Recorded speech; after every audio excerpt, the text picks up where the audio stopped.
Assalamualaikum warahmatullahi wabarakatuh. Sugeng rawuh ing kota Surabaya. Selamat datang di kota Surabaya. Perkenalkan, nama saya Rizka Niswiatul. Saya dari program studi D3 Kepariwisataan atau Bina Wisata Universitas Airlangga. Pada kesempatan kali ini, saya akan memandu teman-teman sekalian di virtual tour 360 derajat Surabaya City Tour. Teman-teman, kalau mendengar kata Surabaya, apa sih yang ada di benak kalian? Kota pahlawan, Surah dan Baya, kemudian Jembatan Merah mungkin. Oke, di video kali ini saya akan memandu teman-teman sekalian untuk city tour di Surabaya. Surabaya merupakan ibu kota Jawa Timur sekaligus kota besar kedua di Indonesia. Sebutan kota pahlawan dari Surabaya ini karena terjadinya pertempuran 10 November 1945 dalam mempertahankan kemerdekaan Indonesia. Dan pertempuran ini termasuk dari salah satu bagian sejarah berdirinya bangsa Indonesia. Kemudian Surabaya terdiri dari dua musim, yaitu musim hujan dan musim kemarau, dengan suhu sehari-hari berkisar 23 derajat hingga 33 derajat Celcius. Dan sekarang ini wali kota Surabaya yaitu Bapak Eri Cahyadi dan wakilnya Bapak Armuji. Makanan khas dari Surabaya antara lain lontong kupang, rujak cingur, dan rawon. Sejarah Indonesia, khususnya di Surabaya, sangat identik dengan perjuangan arek-arek Surabaya dalam mempertahankan kemerdekaan bangsa Indonesia. Dengan semboyan merdeka atau mati, dengan gagah berani mereka melawan para penjajah dengan senjata seadanya, melawan mereka yang memiliki senjata yang lebih modern. Surabaya merupakan salah satu kota besar kedua di Indonesia. Tentunya keadaan jalannya sangat padat, namun teman-teman bisa menemui beberapa gedung-gedung bekas kolonial Belanda. Sekarang mari kita mengeksplorasi lebih dalam tentang Surabaya. Lokasi pertama yang kita kunjungi adalah kawasan Jembatan Merah. Jembatan Merah menjadi saksi bisu adanya pertempuran pada tahun 1945 dan menjadi penghubung antara Jalan Kemang Jepun dan Jalan Raja Wali. Di sekitar kawasan ini juga tempat tewasnya Jenderal Besar Inggris Jenderal A.W.S. Malabi karena dilempar granat oleh salah satu pejuang. Dan yang ada di scene yang saya tampilkan ini merupakan halaman depan dari Taman Sejarah atau Taman Jayengrono. Jadi, taman ini dulunya dimiliki oleh penguasa Belanda yang berkuasa pada saat itu bernama Willem. Jadi, taman ini diberi nama Willemsplein. Kemudian diganti lagi menjadi Taman Jayengrono karena berasal dari nama Adipati pertama Surabaya, yaitu Adipati Jayengrono. Kemudian pada tahun 2012, Wali Kota Surabaya Ibu Tri Risma Harini meresmikan taman ini dan mengganti nama menjadi Taman Sejarah karena sisi histori yang menjadi daya tarik di taman ini. Taman Jayengrono merupakan taman pertama yang ada di Surabaya dengan luas wilayah 5.300 meter persegi dengan fasilitas berupa panggung pagelaran dengan latar belakang gedung Internasio. Dan pada tanggal 30 Oktober 1945 tepatnya di Taman Jayengrono ini Jenderal A.W.S. Malabi tewas dilempar granat oleh para pejuang di Indonesia. Dan di taman ini juga terdapat spot Malabi, di mana kita bisa menemui retakan tanah yang tidak rata. Kemudian taman sejarah ini dikelilingi oleh beberapa bangunan bersejarah yaitu Gedung Cerutu, kemudian Jembatan Merah Plaza yang salah satunya gedung yang bernuansa modern, kemudian Gedung Internasio. Kemudian yang ada di depannya ini yaitu Gedung Cerutu. Kenapa dinamai cerutu? Karena menaranya yang berbentuk cerutu di atasnya tersebut. Dan dahulunya pada tahun 1916 gedung ini digunakan sebagai kantor perusahaan gula dan dijadikan kantor Said Umar Bagil dan juga Bank Bumidaya. Kemudian saat ini dijadikan sebagai cagar budaya di Surabaya. Baik teman-teman, kita kembali ke Jembatan Merah. Sebenarnya jembatan merah ini telah ada akibat perjanjian Pakubuwono II dari Kerajaan Mataram dengan VOC, di mana isi perjanjian itu kawasan utara Surabaya menjadi bagian dari VOC. Ketika kita akan masuk ke kawasan jembatan merah ini, seakan-akan kita akan disuguhkan oleh nuansa zaman dulu karena dikelilingi beberapa gedung-gedung kuno. Dan dari dulu hingga sekarang, kawasan Jembatan Merah juga termasuk kawasan perniagaan di Surabaya, dibuktikan dengan adanya Jembatan Merah Plaza. Jika tadi saya sekilas menjelaskan mengenai Gedung Cerutu dan Gedung Internasio, kita akan diperlihatkan kembali dengan salah satu bangunan kuno, yaitu Gedung Singa. Gedung Singa dulunya dijadikan sebagai kantor Bangker Kearsipan Negara dengan memiliki 2 lantai, yaitu lantai 1 dan lantai 2. Namun, akses keluar masuk hanya dari lantai 2. Dan fakta uniknya, saat mengirim atau memberikan arsip negara, hanya digunakan katrol besi untuk memberikan ke orang di bawah atau orang di atasnya. Dan jika tampilan luar ini terlihat sangat rapuh, namun pada aslinya tembok ini masih berdiri dengan kokoh karena ditujukan untuk menghindari adanya kerusakan akibat kebakaran. Karena kantor ini menjadi kantor yang menyimpan kearsipan negara yang bersifat rahasia. Pada awal pendiriannya, Gedung Singa ini digunakan sebagai kantor asuransi jiwa dan tunjangan hari tua. Arsitektur dari Gedung Singa ini berasal dari Belanda, yakni Hendrik Petrus Verlage. Dalam sejarah pada era VOC, Jembatan Merah menjadi kawasan vital dengan melewati aliran Sungai Kalimas menuju Gedung Karisidenan Surabaya yang saat ini sudah tak ada lagi. Salah satu peristiwa yang terikat di kawasan ini yaitu di Gedung Internasio merupakan markas pasukan Inggris. Dan pada tanggal 30 Oktober 1945 atau pada saat Jenderal A.W.S. Malabi ini tewas, terjadi perjanjian gencatan senjata dengan Presiden Insinyur Soekarno. Namun, karena tewasnya Jenderal A.W.S. Malabi ini dikarenakan ulah dari pejuang Indonesia, maka perang pun terjadi lagi. Dan semakin banyak korban yang gugur pada saat itu, sehingga representasi dari nama Jembatan Merah ini yaitu menggambarkan adanya pertumpahan darah yang sangat hebat pada saat itu. Baik teman-teman, kita akan mengeksplorasi kawasan Pecinan, Kiagia, Surabaya. Kawasan Pecinan di Jalan Kembang Jepun, Surabaya dulunya menjadi pusat kota Surabaya sekaligus perdagangan utama di Jawa Timur, sehingga kawasan ini dinamai Central Business District Surabaya. Pada zaman kerajaan Sriwijaya, banyak sekali masyarakat Indonesia yang datang dari berbagai macam suku, sekaligus pedagang asing yang berlabuh di sini. Namun, pada saat penjajahan Belanda, kawasan ini dibagi menjadi beberapa bagian, di mana di sisi selatan, di aliran Sungai Kalimas, dijadikan Kampung Melayu dan Kampung Arab. Kemudian di barat digunakan sebagai pemukiman orang Belanda yang dijuluki oleh Eropa Kecil dengan Kembang Jepun sebagai pembatasnya. Akibat karena pesatnya perkembangan bisnis di kawasan ini dijadikan diberi nama Handelsstraat, yaitu jalan perdagangan.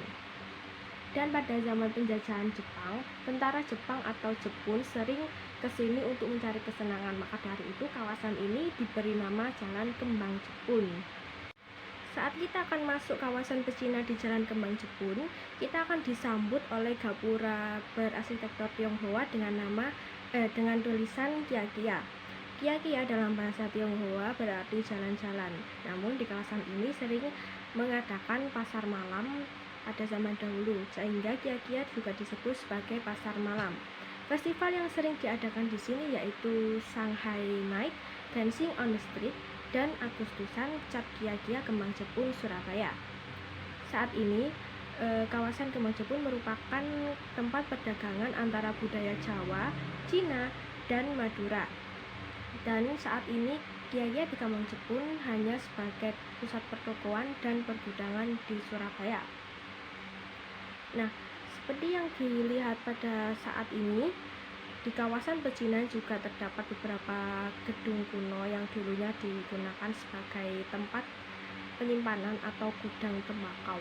Dan saat kita masuk ke kawasan pecinan, kita akan melihat beberapa bangunan berarsitektur Tionghoa yang bersejajar rapi di kawasan ini.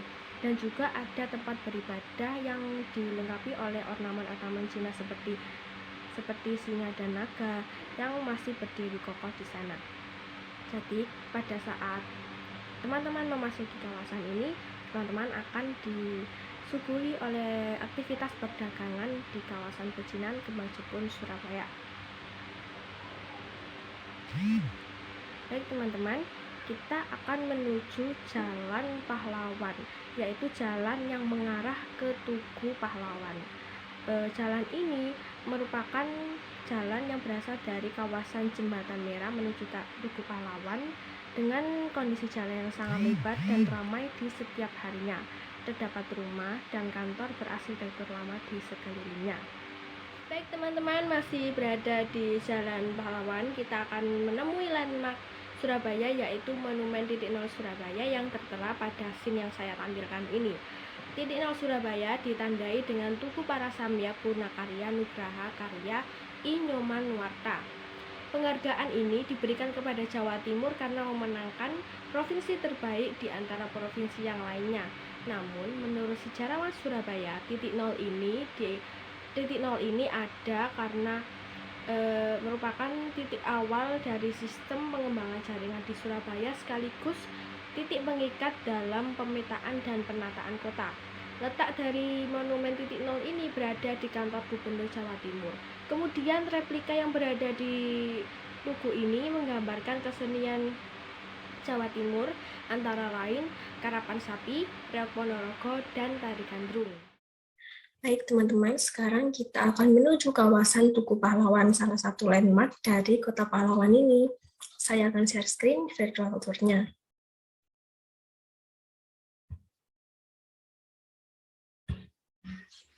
Nah, ini dia Tugu Pahlawan. Tugu Pahlawan terletak di tanah seluas 1,3 hektar dan di satu sisi terdapat patung Presiden Soekarno dan juga Wakil Presiden Dr. Andes Muhammad Hatta yang sedang membacakan proklamasi.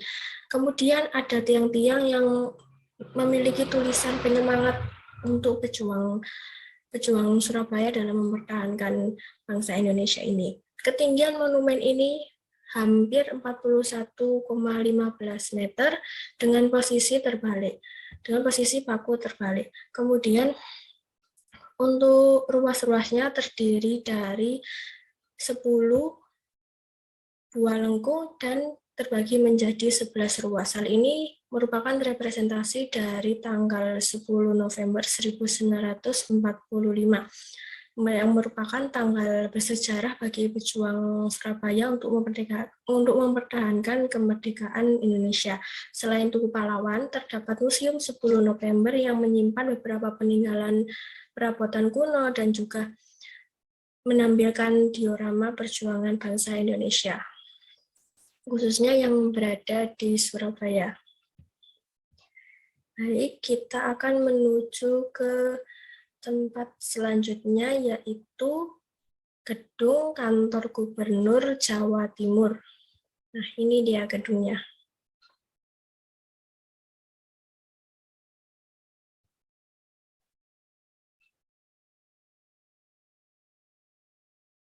Nah, gedung Gubernur Jawa Timur dulunya itu terletak di kawasan Jembatan Merah yang kita kunjungi tadi, namun dipindahkan di sini untuk mencegah kepadatan pada saat di jalan. Nah, bangunan ini mulai dibangun pada tahun 1929 hingga 1931 dengan arsitektur kolonial Belanda dan juga ditambahi dengan arsitektur Roma. Dan pembangunan dari gedung Gubernur Jawa Timur ini hampir menghabiskan dana 805 gulden. Pada saat masa penjajahan Jepang, gedung gubernur ini juga ditempati oleh shujokan atau pejabat setingkat dengan gubernur.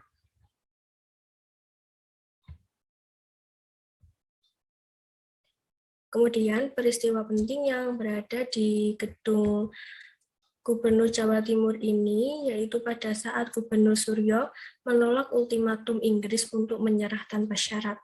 Sekarang ini kita berada di kawasan Jalan Tunjungan, lebih tepatnya kita akan mengeksplorasi Gedung Siola.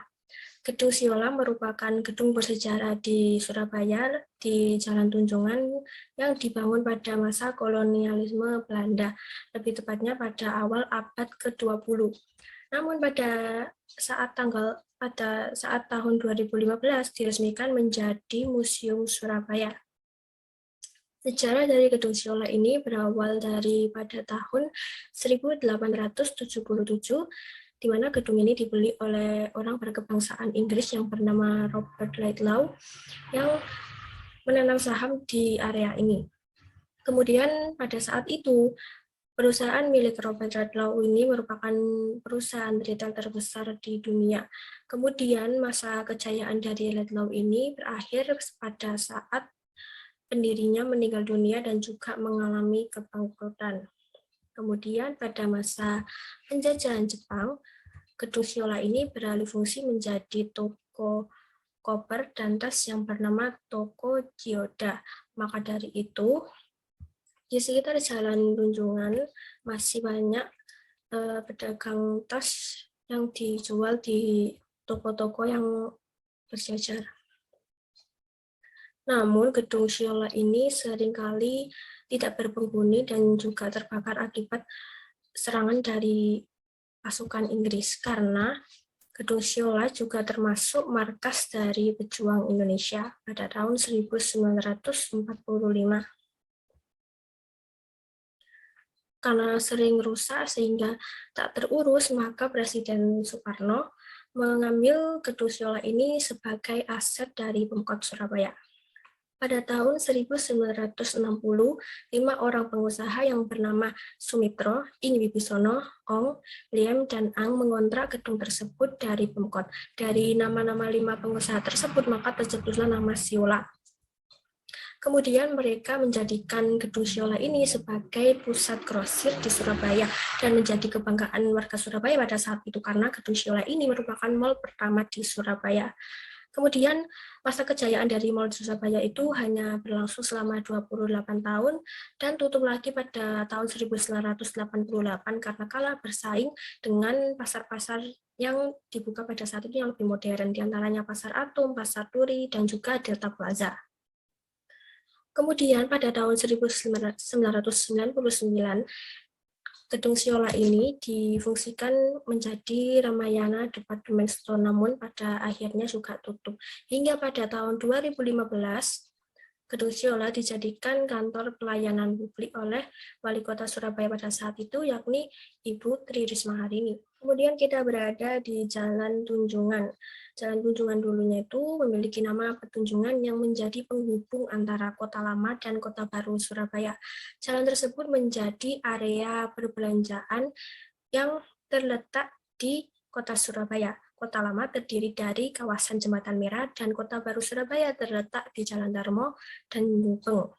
Jalan Tunjungan ini sebenarnya menjadi segitiga emas bagi dunia perniagaan di Surabaya bersama dengan Jalan Embong Malang dan Jalan Blauran. Jalan Tunjungan memiliki kisah perkembangan kota dan bangunan kolonial yang masih bertahan hingga sekarang. Kesan Hindia Belanda masih terasa sangat kental di sepanjang jalan ini. Bangunan di jalan ini menjadi saksi bisu kisah heroik area-area Surabaya dalam mempertahankan bangsa Indonesia. Dan dulunya terdapat toko 6 pada tahun 1930, yaitu berupa toko agen penjual mobil dan toko pakaian. Kemudian diganti lagi namanya menjadi toko uang. Namun, sayangnya toko ini dirobohkan pada tahun 1990. Dan di sepanjang jalan juga terdapat restoran yang favorit pada masa itu, yaitu restoran bernama Helen Dorn. Nah, seperti yang saya pause ini adalah gedung PT Robobank. PT Robobank Internasional Indonesia Cabang Surabaya. Gedung ini merupakan gedung dengan kepemilikan orang-orang Belanda. Istilah dari Jalan Tunjungan ini menurut orang-orang Belanda adalah Surabaya versi baru atau New Surabaya. Nama itu berasal dari bahasa Belanda sendiri. Kemudian memang kawasan dari Tunjungan ini merupakan daerah perdagangan terbesar di Surabaya. Karena mulanya pusat perekonomian terletak di Jalan Kemang Jepun, kemudian dipindah ke Jalan Tunjungan. Tentunya Jalan Tunjungan ini selalu ramai akan kendaraan. Beberapa gedung yang memiliki arsitektur kolonial Belanda didominasi dengan cat putih, karena pada saat itu pengusaha ini menampilkan beberapa barang yang harganya mahal, dikarenakan menurut mereka orang-orang pribumi atau orang-orang Jawa ini tidak bisa membeli barang itu karena harganya yang sangat mahal. Namun pada saat ini Jalan Tunjungan dijadikan sebagai tempat Car Free Day untuk tetap memberikan kesan hidup di jalan tersebut dengan memberikan fasilitas untuk anak-anak muda mengembangkan bisnisnya. Di Surabaya terdapat Hotel Majapahit yang menjadi salah satu saksi bisu juga tentang perjalanan sejarah di Surabaya, yaitu pada saat perobekan bendera merah putih biru menjadi merah putih.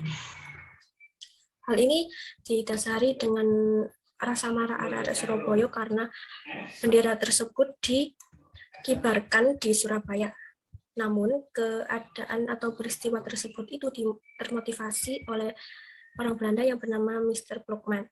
Oke, kita akan menuju Gedung Gerahadi, namun sebelumnya kita akan melewati Jalan Gubernur Suryo. Gubernur Suryo ini merupakan gubernur pertama di Jawa Timur. Beliau adalah Raden Mas Aryo Suryo. Beliau ini lahir di Magetan, dan pada saat pertempuran ini beliau juga memiliki peran aktif dalam peristiwa tersebut, yaitu sebagai gubernur yang menolak secara terang-terangan ultimatum Inggris untuk menyerah tanpa syarat. Namun, beliau berpidato dengan berkobar semangatnya supaya arek-arek Surabaya ini tidak menyerah begitu saja. Akibat dari penolakan ultimatum Inggris tersebut, maka terjadilah perang yang terjadi di tanggal 10 November 1945 yang terjadi selama 3 minggu. Dan Gubernur Suryo merupakan golongan terakhir yang dapat melewati masa-masa sulit itu sehingga membentuk pemerintahan darurat di Mojokerto. Gedung Gerahadi ini termasuk tempat bersejarah peninggalan masa kolonial Belanda. Saat ini Gedung Gerahadi difungsikan sebagai rumah dinas gubernur untuk menyambut tamu-tamu negara. Gedung ini dibangun pada tahun 1795, dan pada saat itu Gedung Gerahadi mayoritas dihuni oleh pejabat Belanda. Lalu pada tahun 1799 ditempati oleh Frederick Jacob Rothenbull hingga tahun 1809. Selanjutnya, pada tahun 1810, pada masa pemerintahan Herman Willem Tendels, Gedung Gerahadi dirubah menjadi Dutch Colonial Villa.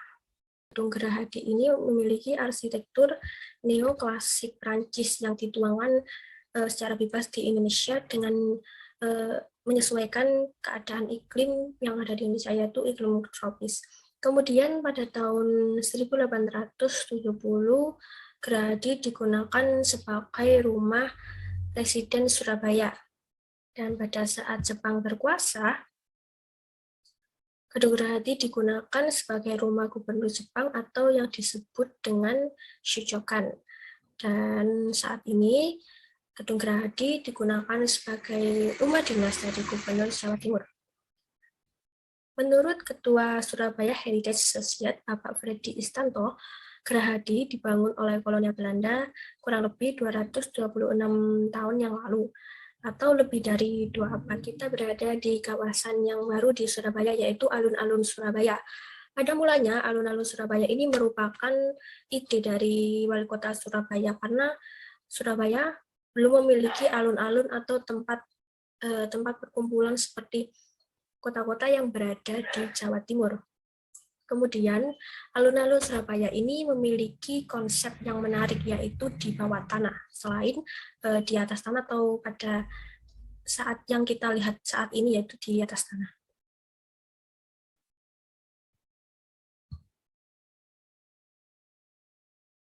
Alun-alun Surabaya terletak di kawasan Balai Pemuda, kemudian yang di bawah tanah terletak di Jalan Yosudarso dengan memiliki luas total sekitar 14.620 meter persegi atau 1,46 hektar. Alun-alun ini memiliki dua lantai, yaitu lantai bawah dan lantai atas, di mana ruang utama dari alun-alun ini terletak di bawah tanah, kemudian yang di atas merupakan area parkir motor dan mobil.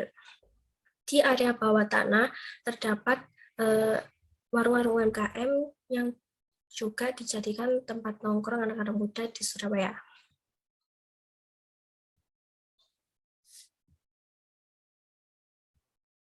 Ruang bawah tanah dari alun-alun Surabaya dulunya itu rencananya akan ditambahi fasilitas seperti tangga, eskalator, dan juga lift khusus disabilitas. Sedangkan untuk alun-alun sebelah timur atau Persib Pemuda 17 dilengkapi dengan amphitheater dan tribun tempat duduk untuk melihat pertunjukan seni dan juga kreasi dari anak-anak muda Surabaya.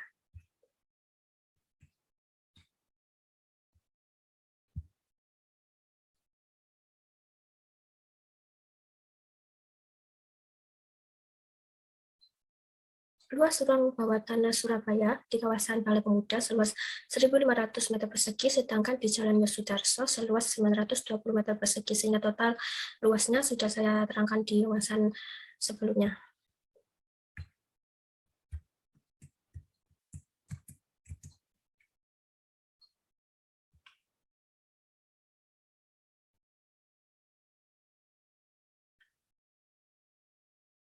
Pada saat pembangunan, pemerintah Kota Surabaya menutup separuh jalan dari Jalan Yosudarso untuk pembangunan di bawah tanah supaya tidak mengganggu pengguna jalan.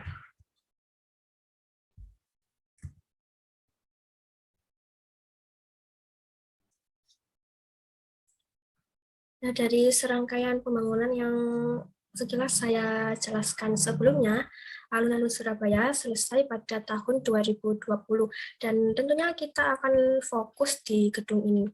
Ya, gedung yang berada di alun-alun Surabaya menurut sumber yang saya dapatkan, dulunya gedung ini digunakan sebagai tempat pesta oleh orang-orang Belanda.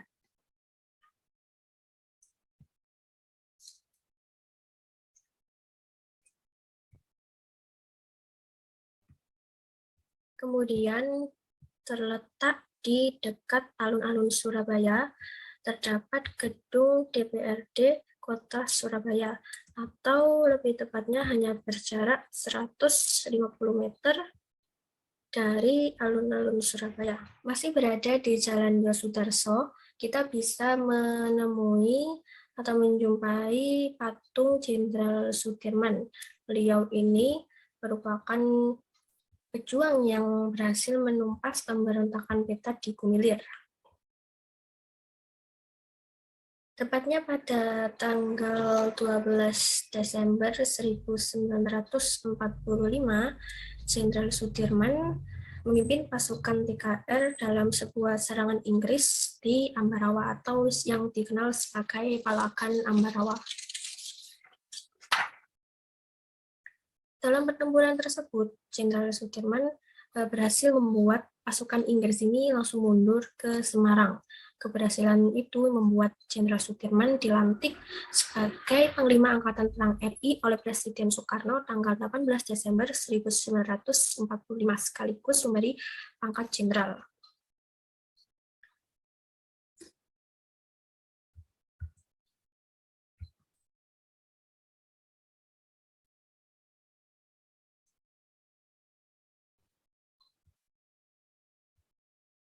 Jenderal Sudirman meninggal pada usia 34 tahun atau masih sangat muda sekali ya. Dan beliau ini dimakamkan di Taman Makam Pahlawan Kusumanegara di Semaki, Yogyakarta. Patung Jenderal Sudirman yang kita lihat tadi berdiri tegak dengan posisi tegap, tangan di samping, ujung celana masuk ke dalam sepatu boot dengan sebilah pedang yang menggantung di pinggang kiri. Di sisi patung terdapat beberapa kata-kata mutiara dari Jenderal Sudirman untuk generasi penerus termasuk kita tetap semangat dan pantang menyerah, sekaligus mempertahankan kemerdekaan tanah air kita Indonesia. Baik, saat ini kita akan menuju di kawasan Balai Kota Surabaya.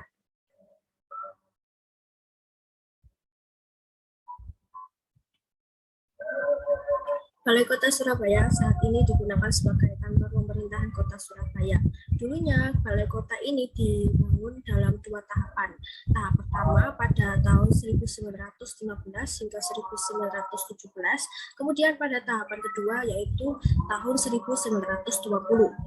Tahun 1925, bangunan Balai Kota ini telah jadi dan diresmikan pada tahun 1927.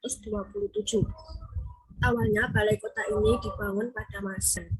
Hingga saat ini, nama Sudirman diabadikan menjadi salah satu nama jalan di Surabaya, yaitu Sudirmanstraat atau Jalan Yos Sudarso. Hingga saat ini, gedung Balai Kota Surabaya dijadikan sebagai kantor administrasi pemerintahan Kota Surabaya, dan dulunya pernah menjadi kantor DPRD 2 Surabaya.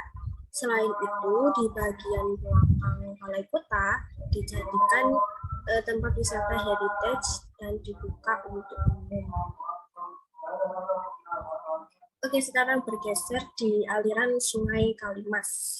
Sungai Kalimas merupakan tempat jalur moda transportasi khususnya perahu untuk mengirim barang, mengantarkan penumpang.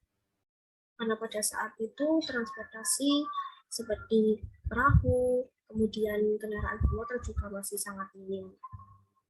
Untuk saat ini, Sungai Kalimas digunakan sebagai wisata susur sungai dengan durasi waktu yang telah ditentukan dan juga rute yang ditentukan. Jika kita pernah mendengar legenda pertarungan dua hewan buas, Sura dan Baya, konon ceritanya lokasi Sungai Kalimas inilah yang menjadi lokasi kedua binatang tersebut berkelahi hingga tewas. Dan menurut mitosnya, apabila setiap 5 tahun sekali, Sungai Kalimas ini akan meminta tumbang. Jadi jika ada orang yang melewati Sungai Kalimas ini dan tercium bau amis, maka harus ada tumbal yang dikirimkan. Namun kepercayaan itu kembali kepada individu masing-masing. Masih berada di kawasan aliran Sungai Kalimas, destinasi wisata selanjutnya yaitu Monumen Kapal Selam. Daya tarik dari objek wisata ini adalah KRI Pasopati 410 buatan Rusia tahun 1952 dari Satuan Kapal Selam Armada bagian timur Indonesia.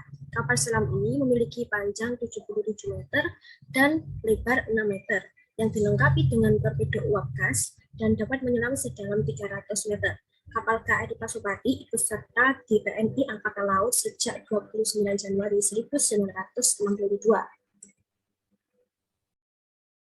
Selama aktif, KRI Pasopati berperan dalam menegakkan kedaulatan negara, antara lain Operasi Trikora 1962, Pertempuran Laut Aru, dan Operasi Natuna Jaya. Terdapat tangga besi untuk pengunjung memasuki kapal.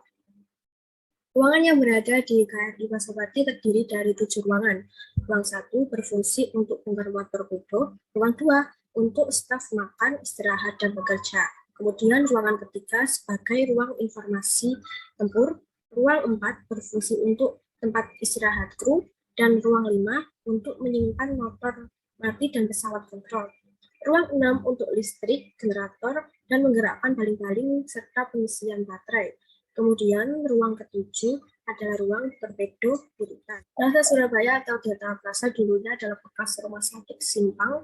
Kenapa diberi nama Simpang? Karena berada di persimpangan jalan yang terletak di dekat Monumen Kapal Selam yang memiliki 6 lantai dengan fasilitas parkir yang luas baik di bawah maupun di atas. Plaza Surabaya memiliki luas mencapai 75.270 meter persegi dan kini dimiliki oleh PT Bayu Bumi Lestari. Kompleks Plaza Surabaya berada di bekas rumah sakit Simpang. Pasca peleburan rumah sakit Simpang ke RSUD Dr. Sutomo pada tahun 1970-an, sebuah perusahaan swasta membeli tanah tersebut di tahun 1975, dan menurut manajer konstruksi Delta Plaza, Kemudian mulai membersih pikirannya untuk membangun pusat perniagaan di lahan bekas pemasaran semua tersebut.